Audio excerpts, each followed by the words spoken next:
Okay, welcome to the final bit of this exercise. And this is going to be covering how we actually can animate a character.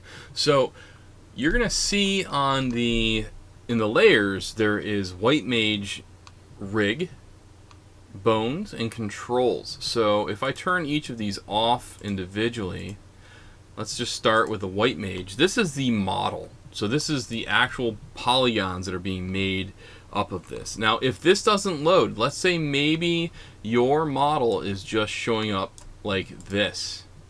That's not good, right? So what we need to do is first make sure that shading has hardware texturing checked on, and it is, so that's not the issue. So the other thing we have to check here is that we have our material loaded. So the material is called White Mage New Rig Lambert 6. And you'll notice there's this little button. So if we double click on this, make sure it shows up over here, open that, you'll see White Mage JPG. If we hit the folder, we should be able to link it to this file right here. And that is in the zip I've included. So you should be able to find that, link that in, hit open, and now that should be on the model. It already was, so you shouldn't have to reapply it. So this is what we're looking at. That's the model. Let's turn that one off. Let's look at a couple other things here. So here's the bones. The bones are what actually makes this character move around. That's what these are here. The controls are the controls that move the bones, so the animator doesn't have to move every single bone independently, but just move like a cube right here, which is the right arm, move that around, instead of having to worry about moving each piece at a time. So let's see, if I turn on all three of these layers, and maybe I have that one selected, I can actually start to move her around. So that is her arm control. And this is like a low poly PlayStation 1 or PlayStation 2 game. You'll notice it looks not so great right now because it's using the lighting in the scene.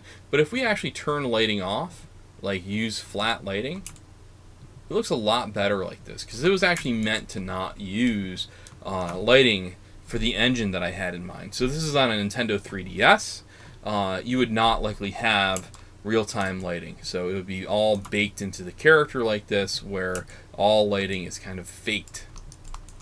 So if I have this one selected right here, this is the center of gravity control, and if I actually move that up and down, that's actually controlling the entire character except for the arms.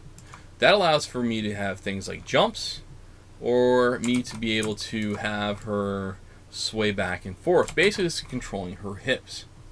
I also have other controls like her feet control,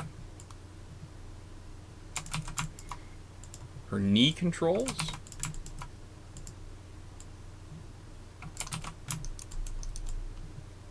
elbow controls, and I can also do some independent controls. So you'll see this one stick right here, that's the bone. I can also control just a little bit of the bottom of her dress, so I can easily fix things in case if maybe a leg is popping through one section. So just a quick fix that bone allows for us to do. Now I can also show the joints through this mesh by going to shading and X-ray joints. So if I do that, now all the bones are there, and I can actually individually rotate those things. You notice there's no head control. Well, if I click this button, or this bone right here, that's the head, I can actually rotate that from there. So how do we actually animate this character? Well, the main thing to be aware of is this timeline right here. This timeline is representing all the frames that we can work with right here. Now we can change that, but for this, let's not do anything too crazy. Maybe we're only going to go to 60 seconds here. So maybe she's going to start in a T pose, or maybe she'll start in one pose and then do something else. So I need to actually lay down some keyframes to make that happen. To do that, what we need to do is have something selected like this arm, and we're going to hit the S key. And watch what happens over here and over here. With that S key, all of a sudden this all lights up red. And what that means is we have just laid down a key. So I'm actually going to move this down and over.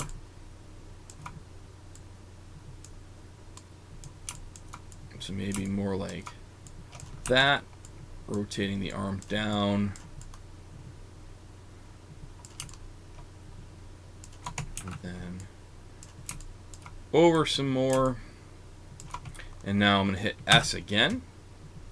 So now that arm is down here. I'm going to move maybe to frame 30, and then move that arm up in the air.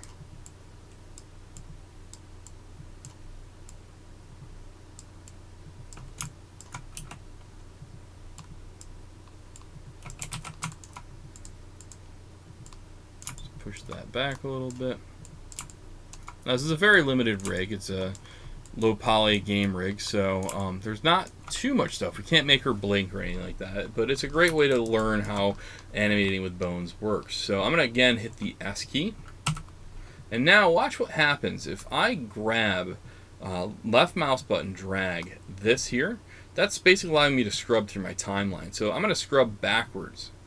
So from 1 to 30, now her hand is actually going up in the air. I can also grab her center of gravity control, maybe move that down, hit S, and at frame 30, maybe move that up a little bit. Now this by no means is an actual real animation, but I'm just showing you how we can get that to go. And this is something I want you to experiment with. What can you do as a little short action that has some sort of fluid movement? So maybe she's going to wave, or maybe she's going to just start with her hands on her hips at frame 1, and at frame 30, I don't know, what is it, dabbing, what those kids do nowadays. Not even these days, it's like 2017, right? I'm old. So maybe she's all of a sudden doing that, and her head from frame 1 starts like that, and at frame 30 she's doing that. So have fun with this, experiment with this, see how the keyframes lay out. One last thing I forgot to tell you about is this one right here.